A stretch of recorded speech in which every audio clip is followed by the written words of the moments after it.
Zaburi 119:9 haravuga ngo umusore azeza inzira ye agize gute ati. Ubundi iki kibazo ni ikibazo umwana uvuka mu gipasitoro yakagombye kwibaza, umwana uvuka mu bapagani yakagombye kwibaza, n'uwavutse agasanga nta se na nyina agira yakagombye kukibaza. Inzira y'umusore ni inzira imusaba kwirukanka nk'uko amaraso ye nayo agize gute yiruka. Ni inzira imusaba kwigwizaho ibintu atitaye mu nzira yari yose byavamo. Ni inzira imusaba kumenyekana atitaye ku mitego uko kumenyekana kwaguyemo. Ariko hirya y'ibyo byose hagomba kuba ikibazo cyiza kibaza ngo umusore azeza inzira ye ate. Kuko inzira umusore arimo gucamo ari umusore niyo nzira izakomeza abaye umugabo cyangwa umuki cyangwa umugore. Iyo yahisemo inzira mbi rero ntabwo iyo nzira yahindurwa n'umunsi w'ubukwe.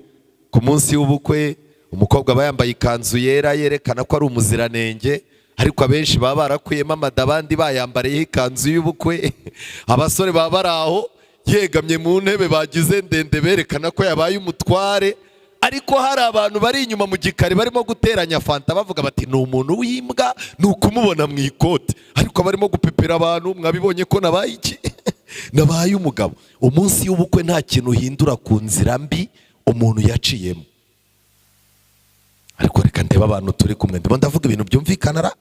Ikinyarwanda ndimo kuvuga inaha muracyumva, ariko nta kuntu mutacyumva abanyenyanza. Buriya nubwo mubona abasore bagendana ariko ntago bangirika kimwe, ntabwo ibibakurura ari bimwe, n'uburyo bugaragara uko bangirika mu buryo bugaragara nabyo si bimwe. Niyo mpamvu mu buzima hari igihe uzabona umusore umukomera amashyi uvuga uti iyaba n'abandi basore bose dufite bameraga nkande nk'uyu. Ubwo ni umukuru w'itorero, abona umukobwa azinduka cyane ku rusengero cyangwa umusore agahita avuga ati Imana izamumugisha abasore bose bamere nk'uyu nguyu. Ugasanga ahubwo nyuma y'amezi 2 bakaguhamagara bakubwira ko amaze gukuramo inda zingahe 3. Ugahita uvuga uti Imana cyagiye narivugiraga. Mujye mwirinda gushaka yuko abantu basa nk'uko mwashimye. Mujye mushaka uburyo abasore basa nk'uko Kristo agize gute asa. Urukundo Satani azarugira ikintu cy'iturufu kugira ngo aduhuze n'abantu bazaturimbuza. Uhure n'umuntu muri tagisi, mama wambaye neza murakoze cyane, ariko wampa nimero yawe. Oya nimero yanjye ntago njya nyitanga, ndi umugore ndubatse mfite abana 3. Oya nta kibazo yimperega, abantu ntibabura uko bahura. Umunyagwa w'umugabo wazaba uryamye n'umugabo wawe saa 8 za nijoro muraye mwashwanye, ujye kubona ubone yohereje message, nizere ko wagize ijoro ryiza ndagukunda. Nibwo uzajya kumva mva umudamu abwiye umugabo ati ntukansuzugure, ntago nabura honjya, ntago nabura honjya, nari mfite abandambagiza benshi n'ubu ndabafite banshaka. Imboga zibona abana nyica nabo uko ushatse, abafite utumesaje. Cyo nagira mbabwire ngiki, uwo mugore n'uwo mugabo baba barahujwe nande ni Satani. Ese umusore umuntu yakuye umugayo, iyo abaye umugabo n'umugore uwo mugayo uva reka umugayo wo mu busore umuntu iyo wambukanye ari umugabo akomeza kuwugendana, ahubwo urakura. Umugayo wo mu bukumi iyo umuntu awambukanye mu rushako ntabwo ugabanyuka, ahubwo ugira gute buriyongera. Turaza kuza kwifashisha igitabo Ibihamya by'itorero umuzingo wa 2. Abasore rero n'abafite abana bamaze kugimbuka mumbe hafi kugira ngo dusangirire ijambo ry'Imana. Muri Bibiliya muri Yeremiya igice cya 31 umurongo wa 19. Yeremiya 31 umurongo wa 19, Bibiliya iravuga ngo nukuri namaze guhindurwa ndihana kandi namaze no kwigishwa nikubita ku matako, naramwaye ndetse nkorwa n'isoni kuko nari mfite umugayo w'ubusore bwande bwanjye. Tujyane ni Bibiliya ndimo gusoma kandi murayifite, kugira ngo Yeremiya amenye umugayo wo mu busore bwe. Ni ibiki bintu yabanje gukorerwa? Icyambere yarabanje arahindurwa, amaze guhindurwa arihana, amaze kwihana arigishwa. Ibyo bintu bitatu birangiye nibwo Yeremiya yamenye ko agendana umugayo wo mu ki? Wo mu busore. Iyi ni Bibiliya turimo. Umugayo wo mu busore uturuka he? Ese umugayo wo mu busore ni gute umuntu atawambukana mu rushako? Ese ubundi ni ibihe bihombo bizanwa n'umugayo wo mu busore? Niyo mpamvu nagira ngo mbabwire muri iki gitondo, mu busore niho hantu heza ho gutegurira icyo uzaba cyo kugeza upfuye. Iyo mu busore uharangaranye, iyo itorero rirangaranye abasore, iyo igihugu kirangaranye abasore, iyo famiye irangaranye abasore, ntizakenere ahazaza heza, biba birangiye. Kubw'ibyo rero, icya mbere abasore bakeneye guhindurwa n'Imana. Icya kabiri, abasore bakeneye kwihana. Kandi abasore bamaze kwihana ntago bagomba kujya gusa mu makorari kuririmba, kujya muri za jiya na za mifemu, kujya muri za pikiniki n'iki. Bakeneye kwicara bakigishwa, kuko ubuzima ni iki? Ni ishuri.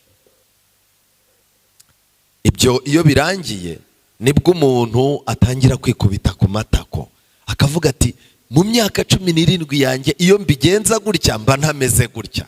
Mfite imyaka 20 nararangayeho gato, iyo ntarangara ntago biba bimeze gutya na gutya. Umugayo wo mu busore. Muri Bibiliya nakomeje kureba mu gitabo cy'Umubwiriza, nibutse yuko hakunze kubaho ikibazo iyo umuntu atishimiye ubusore ari mutoya, akazashaka kwishimira ubusore nanone agize gute? Ashaje. Ngiyi ingaruka zikomeye zirimo kugaragara mu maso yacu. Imva n'imvano yazo nuko hari abantu batabonye umwanya wo kwishimira ubusore bwabo, kubera yuko bari bakennye, bavukaga mu mafamiye y'amanyabibazo, kubera yuko bari batarajijuka, batarahumuka. None aho bamaze kubonera amafaranga, bamaze kubyara 4 cyangwa 5, arashaka kwitwara nk'abasore, kandi igihe cy'ubusore yaragize gute?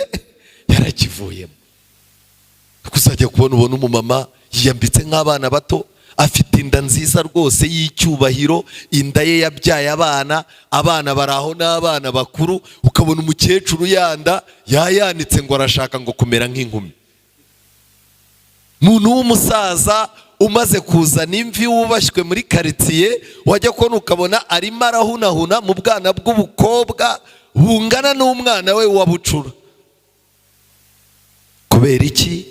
Ntiyigeze abona umwanya wo kwishimira iki? Ubusore. Kubw'ibyo rero dukwiye gutoza abasore bacu kwishimira ubusore bwabo bakiburimo, aho kugira ngo ubusore bwabo bazashake kubwishimira baramaze kuba abagabo. Bibiliya mu Mubwiriza igice cya 11 umurongo wa 9, Bibiliya iravuga ngo, wa musore we, ishimire ubusore bwawe, n'umutima wawe ukunezeze mu minsi y'ubuto bwawe, kandi ujye ugendera mu nzira umutima wawe ushaka, no mu mucyo wo mu maso yawe. Ibintu ubona mu maso yawe ukabona ni byiza, ujye ubigenderamo. Bibiliya ihita ishyiramo akantu k'akabago. Bibiliya yandikamo irindi jambo rivuga ngo ariko. Iryo jambo rivuga ngo ariko niryo nshaka ko abasore baraha musurinya muri Bibiliya zanyu. Ako kajambo gakurikira ibyo bintu byo hejuru, kuko ibyo bintu byo hejuru byo uzabikora. Kwishimira ubusore utabyigishijwe n'Imana na Satani ubwe yagira gute? Yabikwigisha. Hari uburyo bubiri bwo kwishimira ubusore. Hari uburyo bwagenwe n'Imana, uburyo umusore yishimira ubusore bwe kandi akaba mu nzira y'Imana akazasaza neza. Hari n'uburyo Satani yagize gute? Yateganyije. Abasore bagomba guserebura ubuzima bwabo, bagaserebura umubiri wabo, ariko bikazarangira ari iki? Ari amarira. Bibiliya yongeye akajambo kavuga ngo ariko menya yuko ibyo byose bizatuma Imana igushyira mu ki? Mu rubanza. Kubw'ibyo rero ugomba kugira umwanya wo gukora siporo, ugomba kugira umwanya wo kugendana n'abasore bagenzi bawe, ugomba kugira umwanya wo gukundana n'abantu mukaganira, ugomba kugira umwanya wo gukaraba ugacya, ariko menya yuko buri ngingo muri izi 3 tuvuze zifitanye isano n'iki? N'urubanza. Kubw'ibyo rero uko umuntu yitwara mu rubanza bimusaba amakenga menshi. N'ijambo wari ugiye kuvugishwa n'uburakari, iyo uri mu rukiko wanga kugira gute? Wanga kurivuga. Ni nako abasore bagomba kubeshwaho n'amakenga, kuko bariho mu gihe cy'iki? Cy'urubanza.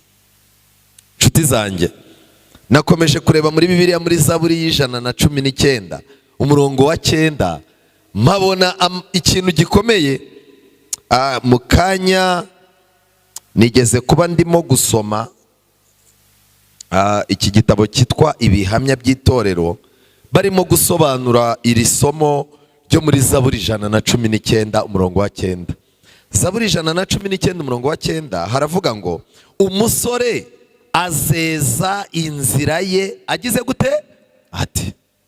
Ubundi iki kibazo ni ikibazo umwana uvuka mu gipasitoro yakagombye kwibaza, umwana uvuka mu bapagani yakagombye kwibaza, n'uwavutse agasanga nta se na nyina agira yakagombye kukibaza. Inzira y'umusore ni inzira imusaba kwirukanka nk'uko amaraso ye nayo agize gute? Yiruka. Ni inzira imusaba kwigwizaho ibintu atitaye mu nzira yari yose byavamo. Ni inzira imusaba kumenyekana atitaye ku mitego uko kumenyekana kwaguyemo. Ariko hirya y'ibyo byose hagomba kuba ikibazo cyiza kibaza ngo umusore azeza inzira ye ate?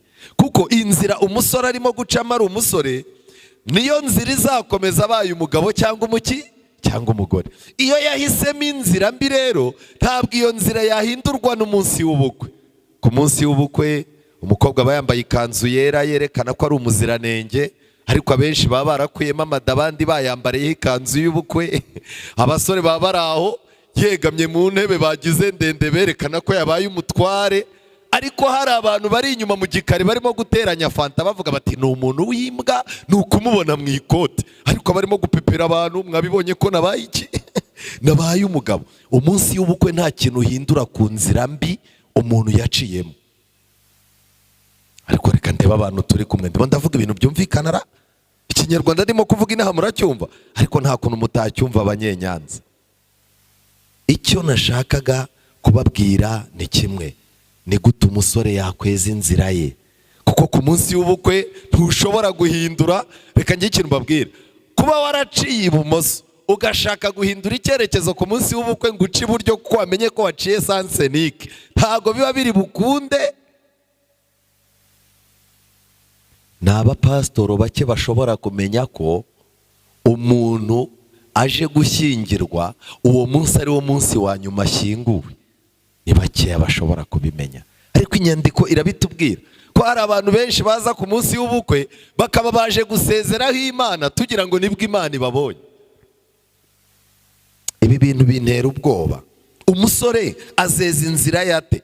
Bibiliya irakomeza ngo azayejesha kuyitondera nk'uko ijambo ryawe rigira gute? Ritegeka. Kugira ngo umuntu azabeho neza nuko yitondera inzira ibirenge bye byose bigiye kugira gute?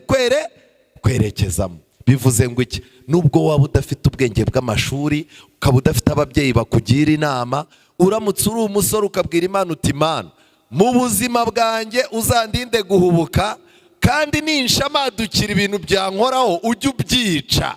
Iryo sezerano, iryo sengesho umuntu wese warisenze, nanjye nararisenze, iryo sengesho rirakora.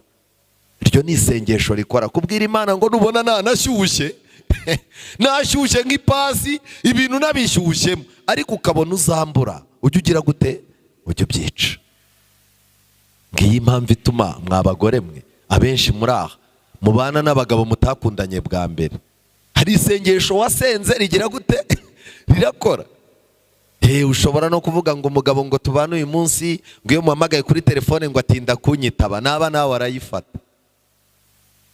Nshuti zanjye, muri iki gitabo baranditse paje 310 Ibihamya volume ya 2, muri iyi minsi irimo akaga gakomoka ku kibi, igihe ubushukanyi bujyana abantu mu ngeso mbi no kononekara buboneka ahantu hose, nimureke gutabaza k'umusore kuri mu mwete. Gutabaza k'umusore kuri miki? kurimo umwete.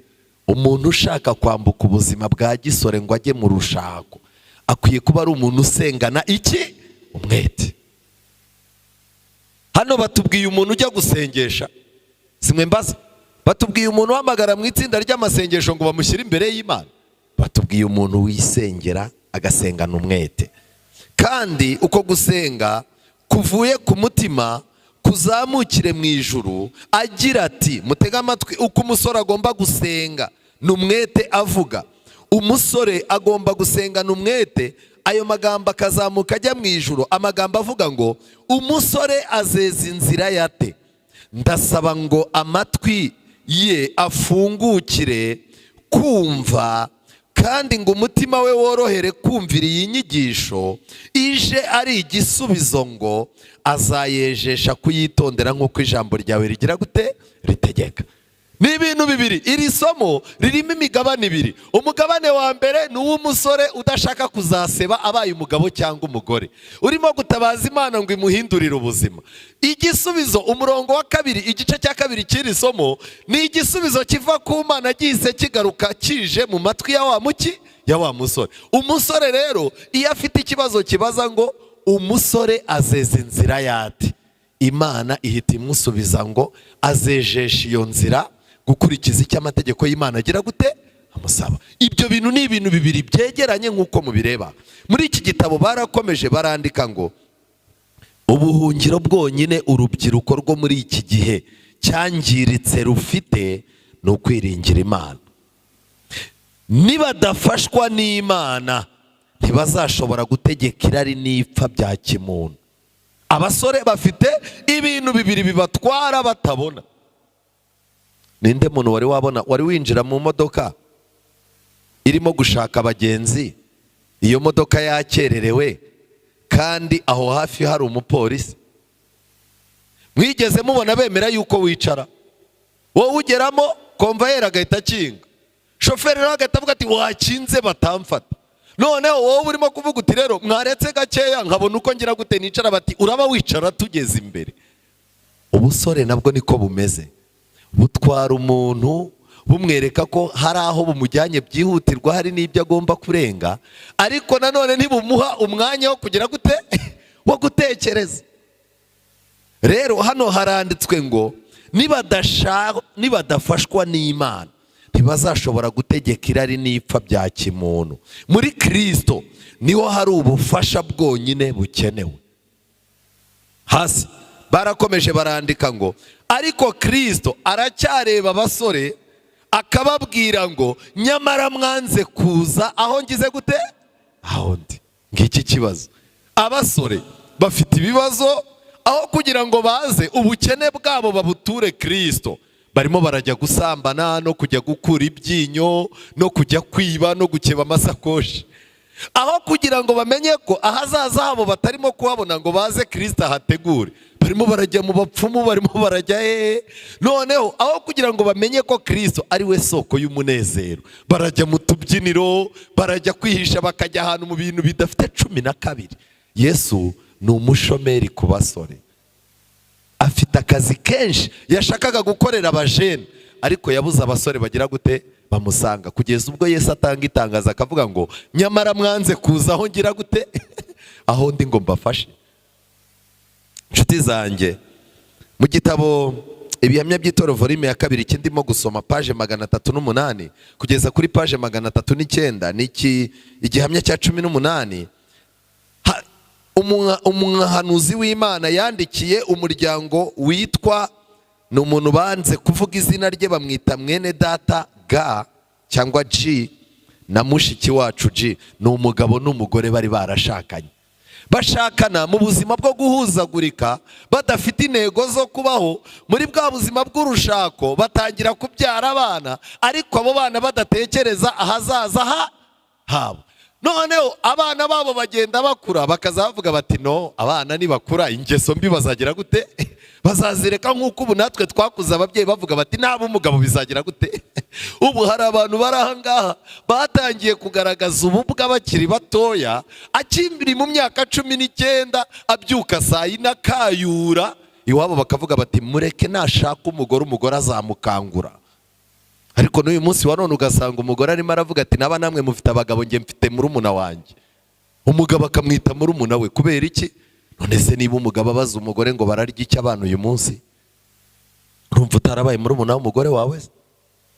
Icyo nagira ngo mbabwire rero ngiki, uyu muryango waje gushiduka bashaje, bashiduka abana babo babaye abagabo. Mwuka w'Imana agenderera umuhanuzi w'Imana. Umuhanuzi w'Imana yandikira urwo rugo, arubwira ibibazo urwo rugo rufite. Ari ababyeyi bari bafite ikibazo, ariko n'abana bari bafite ikibazo, ariko uburangare bw'ababyeyi bwagaragaraga ku basore b'abana babo. Icyo rero nashaka kubabwira ngiki, ubu uyu munsi wa none nubona umuntu afite ikinyabupfura gike ku rusengero, ukabona umuntu arahuzagurika, uzamenye ko ari ingaruka z'ibintu bibiri. Ni uburangare bw'uwo muntu ku giti cye, cyangwa ni uburangare bw'ababyeyi. Ubundi buriya kuri no tugenda, ingaruka zacu, amafuti yacu biba bifitanye isano n'uburangare twagize cyangwa uburangare ababyeyi batugizeho. None nagira ngo nkwibarize wa mujene we, ubona uburangare bwawe cyangwa uburangare bw'ababyeyi bitagufiteho ingaruka? Muri iki gitabo banditse amagambo akomeye. Umuhanuzi w'Imana yandikiye urwo rugo, ararwandikira ngo abana banyu b'abanyabyago bahindutse imbohe za Satani. Abana banyu ni abanyabyago kandi bahindutse imbohe zande za Satani. Kubw'uburangare bw'ababyeyi, abana bakura ari imbohe za Satani, ku buryo kwigobotora idefo wafatiwe n'iwanyu biba bigoye cyane. Icya kabiri yaranditse ngo kandi Satani atera abana banyu gukora ibintu byo ku rwego rwo hasi biciriritse.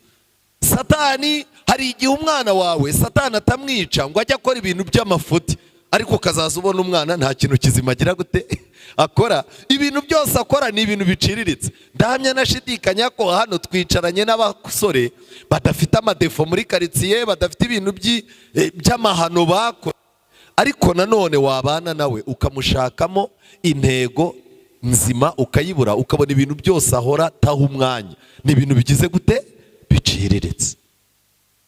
Icya gatatu yarabandikiye ati ibyiyumviro by'abana banyu mu mico mbonera byaguye ikinya. Imico mbonera Satani aragenda akayigusha ikinya, umuntu akabura ijambo rizima, umuntu akabura ikinyabupfura cyo gusuhuza abantu, umuntu akabura guhagurukira abakuze, umuntu akagenda mu mico mbonera agwa ikinya, ku buryo ureba uwo muntu ukabona yapfuye ahagaze. Ariko amashuri arimo arayiga, arimo ariga za kaminuza, arimo arambara ikoti rikamukwira, ndetse abenshi abafite agatuza yambaye isengero ukabona aruzuye, ubwanwa bwaraje barimo kubwogosha amoko atandukanye. Mama wawe yakwegera akavuga ati mfite umusore hano, uyu ni umugabo kabisa wahe. Satani yaramugushije ikinya. Ikindi, abo basore banyu bageze ku rwego rwo guhumanya sosiyete ibazengurutse. Umusore iyo yangirikiye iwabo Satani akamwangiza, Satani atangira kumupangira abandi basore bazaza bahura ngo nababangize. Ndetse umuhanuzi w'Imana yaranditse ngo ingeso mbi zagiye zishyira ibimenyetso ku bana banyu bakuru. Umuntu aba mu muco mubi, aba mu ngeso mbi, kugeza igihe ya ngeso izageraho ikamushyiraho ikimenyetso. Ariko ibintu mwe murabyumva, umuntu aragenda akaba indaya, ariko uburaya bukazamushyiraho ikimenyetso. Aha burekeye wazajya kubona ukabona arashatse, yamara gushaka imyaka 10-15 wazajya gusanga ugasanga mu nda kubera guhora akuramo inda nta hantu inda yafata haranyereye. Icyo kiba ari ikimenyetso umuntu yakuyemo. Umuntu akagenda akazaza nk'ibiyoga yihishe kandi ari umukirisitu, akabinywa, igihe kikazagera kwa muganga bakamubwira bati impyiko zawe n'umwijima byagize iki byagize ikibazo, bigaragara ko wanyweye ibiyoga bikarishye byo mu rwego rwo hejuru. Abantu baragize bati se ko ari umurokore arwaye ati. Naho wabaye mu ngeso iguteraho ikimenyetso. Umuntu aba umutubuzi, igihe kikazagera nawe akabyara abatubuzi. Yakobo byagenze gute? Yarabeshye ngo abone umugisha. Harya abana be bamukoreye iki? Bafashe murumuna wabo baramugurisha, bafata ikanzu barayicagagura bayikoza mu maraso y'intama, baza barira baramubwira bati dore uko yabaye icyo turokoye ni ikanzu. Nawe ararira aravuga ati abana banjye ntago bagira gute? Ntago bambeshya. Ageze mu Egiputa akubitana na Yosefu barahoberana, ahita avuga ati naribyaye. Hari ibimenyetso uzamenya yuko wibyaye. Kwinangira kw'abasore, akajagari k'abakobwa b'inkumi bari mu miryango yacu bifitanye isano n'uko twakuze. Nshuti zanjye, nawe yaranditse ngo iruba rya kinyamaswa ryariganje mu basore banyu, bigabanya imbaraga z'imico n'iz'ubwenge. Kurarikira ibidafite akamaro muri bo byarakuze kubera ibyo bimenyereje. Bafite akamenyero kabi, kandi ako kamenyero kabi ikintu abasore bashatse kugeraho giciye mu kamenyero kabi ntago wamubuza kukigeraho. Umusore ushaka kujya aho abandi bari, umukobwa ushaka kujya mu birori bya ninjoro by'abakobwa b'indaya b'ibirara, uramubwira uti mukobwa wanjye wabiretse ukazajya ejo ko nejo ari umunsi. Oya mama ni mama rwose, nawe mbabarira umuruhushya rw'uyu munsi wenda ubutaha uzagira gute? Satani aba yamushyuhije. Nihuta, umuhanuzi w'Imana yandikiye abasore bo muri urwo rugo, ariko yandika ku basore batatu. Umusore umwe bamwishe Jean, undi bamwita La, undi bamwita Ka. Aba basore bari bafite ubwandu butandukanye. Buriya nubwo mubona abasore bagendana, ariko ntago bangirika kimwe, ntabwo ibibakurura ari bimwe, n'uburyo bugaragara uko bangirika mu buryo bugaragara nabyo si bimwe. Niyo mpamvu mu buzima hari igihe uzabona umusore umukomera amashyi uvuga uti iyaba n'abandi basore bose dufite bameraga nkande nk'uyu. Ubwo ni umukuru w'itorero, abona umukobwa azinduka cyane ku rusengero cyangwa umusore, agahita avuga ati Imana izamumugisha abasore bose bamere nk'uyu nguyu. Ugasanga ahubwo nyuma y'amezi 2 bakaguhamagara bakubwira ko amaze gukuramo inda zingahe? 3. Ugahita uvuga uti Imana cyagiye narivugiraga. Mujye mwirinda gushaka yuko abantu basa nk'uko mwashimye. Mujye mushaka uburyo abasore basa nk'uko Kristo agize gute? Asa. Yaratangiye avuga ku musore witwa Je. Uyu musore kugendana nawe ni akaga gakomeye. Yari umusore mubi ufite ubupagani bwinshi muri we, ariko yagenda ukabona ni umuntu w'inyangamugayo. Umuhanuzi w'Imana ababazwa n'abasore bazagendana n'uyu musore. Kubera iki? Kuko kugendana nawe ni akaga kagize gute? Gakomeye. Muri Bibiliya hari igitekerezo cy'umuntu waje kureba Yesu ngo akizwe ahetswe n'abantu bangahe? N'abantu 4. Bibiliya iravuga ngo Yesu abonye kwizera kwabo ahera ko agira gute? Aramukiza. Abantu mugendana bafitanye isano no gukira kwawe, bafitanye isano no kuzatera imbere kwawe wa mujenewe, bafitanye isano no kuzaba imbwa kwawe. Jya witondera umuntu mugendana. Ubundi umuntu atakuzi yakubwira ngo mbwira uwo mugendana nkubwire ugize gute? Uri we. Umugabo wananiranye n'umugore wananiranye, iyo bakubajije ngo uyu mugore kucyananiranye, uhita utangira ngo kuva yatangira kugendana na mama kanaka na mama kanaka ibintu byatangiye guhinduka. Ubwo buvuze ngo iki? Ubuvuze ko yangijwe nabo bagira gute? Bagendana. Niyo mpamvu mu minsi y'imperuka abantu twagiye dukundana batazatugeza ku musaraba ngo dukizwe, Imana izagenda ibatugabanyaho. Ariko nanone kugira ngo Satani ashake uko arimbura ubugingo bwawe, urukundo Satani azarugira ikintu cy'iturufu kugira ngo aduhuze n'abantu bazaturimbuza. Uhure n'umuntu muri tagisi, mama wambaye neza murakoze cyane, ariko wampa nimero yawe? Oya nimero yanjye ntago njya nyitanga, ndi umugore ndubatse mfite abana 3. Oya nta kibazo yimperega, abantu ntibabura uko bahura. Umunyagwa w'umugabo wazaba uryamye n'umugabo wawe saa 8 za ninjoro muraye mwashwanye, ujye kubona ubone yohereje message, nizere ko wagize ijoro ryiza ndagukunda.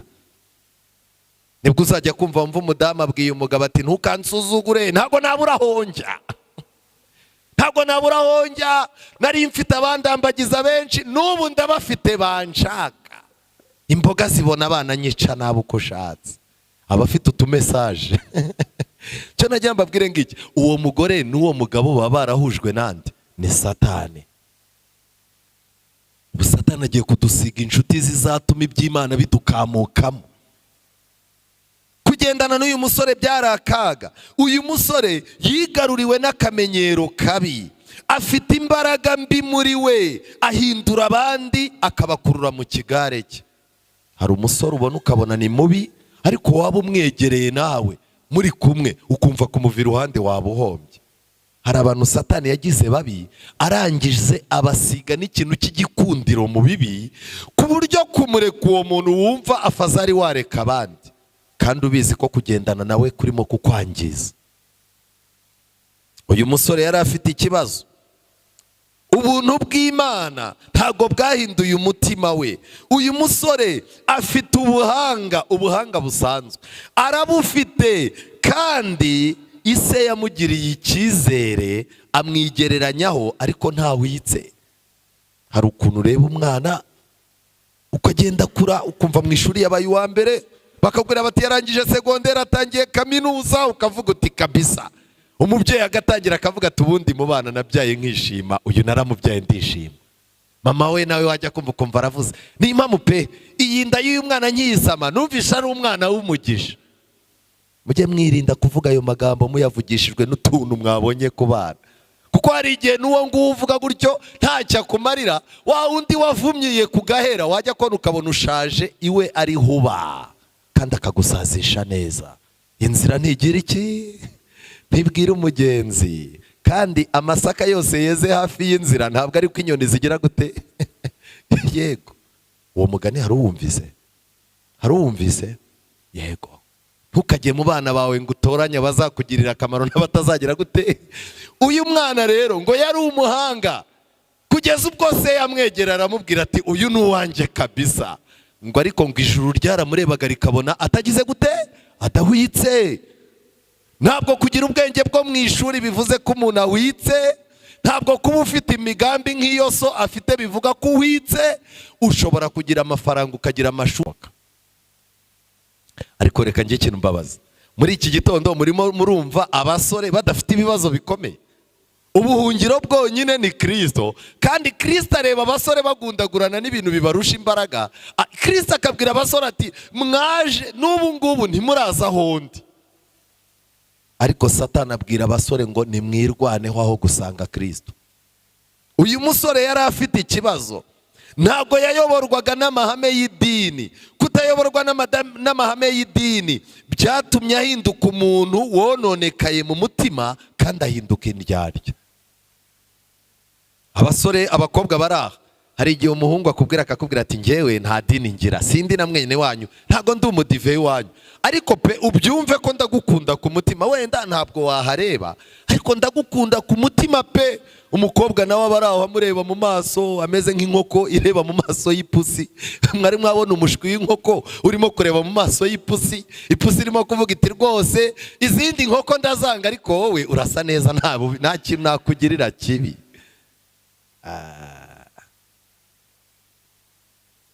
Uyu musore kubera kutagira idini muri we, n'udukorwa twiza twose akoze buba ari uburyarya burimo kudusunika. Ariko reka mbaze abakobwa baraha, ni gute naba ntaragurira mama wanjye ifi yokeje nkajya kuyiguha umunsi umwe nkayiguha iminsi ibiri, ubupfa n'iki na mama? Simwe mbaza, ubupfa n'iki na mama? Mama yarantwise, arambyara, arantwara, niyo nababaye ababarana nanjye. Ukarya ifi ukayimara, umuntu akakubwira ati n'ubutaha uzarya indi. Reka mbabwire, uzayivovora ikuvovore. Ibikorwa byiza bikomotse ku muntu utagira idini, cyane cyane w'umusore uri mu myaka ya gisore, akenshi biba bisunikwa n'uburyarya. Hano barakomeje barandika, iyo uwo musore ari mu itsinda ry'abasore bagenzi be, agaya iby'Imana kandi akanegura ibya Bibiliya. Kubw'ibyo rero abasore bagenzi be kumva ukuri guteye iki ipfunwe, bageraho bakumva bafite iki ipfunwe. Simbizi, hari igihe ukundana n'umuntu wamenya itorero asengeramo ukumva ufite iki ipfunwe. Nshuti zanjye, si ibyo gusa, Ellen White mu bintu byamubabaje bikomeye, yababajwe no kubona yababajwe no kubona uwo musore wangiritse gutyo n'abo basore bagenzi be bavukana bamaze kwangirika. Yababajwe no kubona abakobwa b'inkumi bakunda kugendana n'abo basore. Yaravuze ati, aba bakobwa niba abasore barangiritse kuriya, aba bakobwa bagendana na bariya basore bazasaruramo iki? Ellen White yahise yandika ko umusore witwa La yari arimo kwangirika kubwo kugendana n'abo bakobwa, ariko ngo ikintu gikomeye, kubera ko uyu musore yatinyaga kurambagiza no gutereta, yahisemo kuzaza yikinisha. Aravuka mu rugo rw'abakirisitu, urugo n'urw'abakirisitu, aririrwa agendana n'abakobwa b'ibirara bamuhobera bamukozaho amabere, ariko yarangiza akavuga ati hoya, gusambana nanone nabyo ni bibi. Ahitamo kuzaza agira gute? Yikinisha. Reka ngire ikintu mbabwira, birababaje yuko ibintu byabaga mu kinyejana cya 19 ari byo bintu Satani yagaruye mu kinyejana cya 21, kandi yabigaruye yabisiza amarangi mashyashya. Nta musore w'umukristo ukwiye kwikinisha, ntawe. Umuhanuzi w'Imana yakomeje arandika ngo Satani agerageza imitego ye ku basore badafite amakenga. Iyo Satani yateguye umutego, uwo mutego ukaba uri mushyashya, gutestinga niba umutego we ukora, arabanza akaza mu basore, akareba abasore batagira amakenga, yarangiza akabapimiraho umutego. Iyo umutego uriye, ahita avuga ati, iyi ni iturufu nshyashya ngize gute? Nungutse. Umukobwa utagira amakenga, umusore utagira amakenga, bazisanga ari iturufu ziri mu biganza bya Satani. Nshuti zanjye, mw'abakobwa mwe, mw'abahungu mwe, byaba byiza kwitwa umunyabwoba, byaba byiza kwitwa umuturage, byaba byiza kwitwa umuntu ugira ubwoba, byaba byiza kwitwa umuntu utareba kure, aho kugira ngo ujye uhubuka ibintu usange wabiguyemo. Aya magambo aratangaje cyane. Satani iyo asuye abasore ababwira ibintu bitatu. Ndacyarimo, muze kuza gusoma iki gitabo cy'ibihamya by'itorero abagifite, volume ya 2 icyigisho cya 18. Icya mbere, Satani abwira abasore iyo abasuye, ababwira ko bagifite igihe. Umuntu akaba afite imyaka 35, ari iwabo, nta kazi agira, nta mashuri yize, ariko Satani akamubwira ati, uracyafite iki? Uracyafite igihe. Ukabona arimo araryama arabyuka saa 3. Mu gitabo cy'Umugenzi nahasomye, igitabo cy'Umugenzi, iminota yanjye yageze. Igitabo cy'Umugenzi nahasomye amagambo antangaza y'ahantu umukristo yagiye ahasanga abantu 3 baziritse ku nzira, ngo baryamye, haza umuntu abazirika amaguru ku nzira. Barangije mukristo ahageze aravuga ati, reka dukangura aba bantu. Ngo bari abantu 3, umwe yitwaga Muswa, undi yitwaga Bute, uwa gatatu yitwaga Ruhangara. Mukristo aratangira ati, rero mureke tubakangure dukomezanye urugendo, biragaragara ko namwe mwari muri mu rugendo.